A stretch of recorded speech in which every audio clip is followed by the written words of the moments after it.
This is 3 News Daily. Hello, everybody. Welcome back to 3 News Daily. I'm Stephanie Haney, and thank you for being with me on this Friday, June 16th. On a Friday where a lot of people in northern Ohio have been spending the day cleaning up from last night's severe storms. Some parts have been hit harder than others. Take a look at Toledo. This is where a funnel cloud was caught on camera, and the National Weather Service has been surveying the damage in this area. Now in Huron County, the small town of Willard was also hit hard. A garage was lifted off its foundation, plus trees are down in a lot of places around those neighborhoods. Here, a woman who lives in the area tells us about the moment she knew it was going to be bad. I seen the clouds coming in, it started to hail, and I could hear the wind, and the clouds looked terrible. So I got on my phone and I texted my daughters and my husband because he wasn't here and said, I'm going to the basement. And then he was at golf tonight and he said, I'm driving home and Route 61 is fine. I said, go to somebody's basement, don't come home. He goes, is it that bad? And just then the garage door from my basement, we have steps that leads from our garage to our basement. It blew in and the leaves and the tree limbs started blowing into my basement, so I knew it was bad. Now, luckily, we can tell you there were no injuries reported in northern Ohio, and the weather looks much better today. And if you go to WKYC.com, you'll be able to see your much more pleasant weekend forecast. Of course, you can always catch that in our newscast as well. Now, nearly 1 year after Jayland Walker was killed by Akron police amid an overnight chase, his family has now filed a lawsuit in Ohio federal court claiming the officers used excessive force. The lawsuit, which was announced today, is against the city of Akron and the 8 officers involved in the shooting. It also names Akron Mayor Dan Horgan and Akron Police Chief Steve Milet as defendants. The case was filed in the U.S. District Court for the Northern District of Ohio, and they're asking for at least $45 million in damages. That's $1 million for each bullet that struck Jayland Walker. Now to 3 other stories we're watching here in Ohio, and we start with a tragedy in the southern part of the state. A father there is accused of killing 3 of his kids. Authorities say the children, ages 3, 4, and 7, all died at the scene. An adult woman was also injured.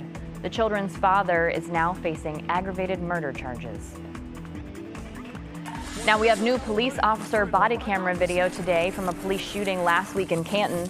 That officer is chasing 41-year-old Jeffrey Neff through a backyard. You can see the chase continue on to a nearby highway. Police say Neff opened fire on them and an officer fired back, killing Neff. The case is now being investigated, as are all cases where police fire their weapons. And there are new photos this afternoon from police in connection with an attack at Broadway Pizza.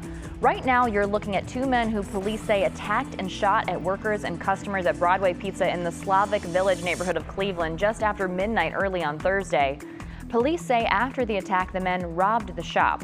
Now, if you have any information about this, please call Crime Stoppers. Best believe I'm still bejeweled when I walk in the room. I can still make the whole place shimmer. And when I meet the band. Now, chances are you know someone headed to the Taylor Swift concert as she performs in Pittsburgh tonight and tomorrow. We've got a couple producers on their way there early tomorrow, Monique and Meg. And while she might not be coming to Cleveland, she will be in Ohio later this month, and the state wants to roll out the red carpet. Ohio lawmakers want to officially declare July 1st as Taylor Swift Day. 2 Ohio House representatives say they want to recognize the singer for her, quote, role as a major influence on aspiring artists and young Ohioans. Taylor Swift will be in Cincinnati on June 30th and July 1st. And here's another reason to make July 1st Taylor Swift Day here in Ohio. Taylor's lead guitarist, Paul Sidoti, is from Cleveland. He's toured with Taylor for every single one of her headlining tours, and he'll be featured on her upcoming album, Speak Now, Taylor's Version.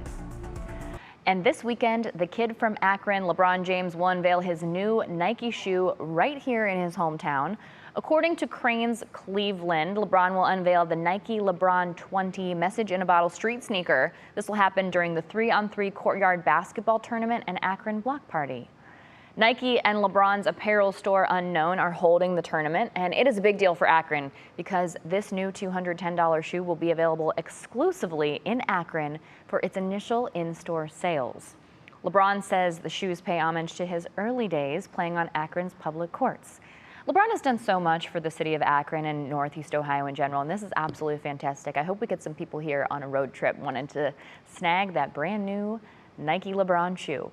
All right, thanks for being with us for this week of 3 News Daily. Whether you're watching us live on TV every day at 3 o'clock now on WKYC Plus, on Instagram, on YouTube, or listening on your favorite podcast platform, we appreciate you. Have a wonderful weekend, everybody. We'll see you back here on Monday with more of your top stories from Northeast Ohio.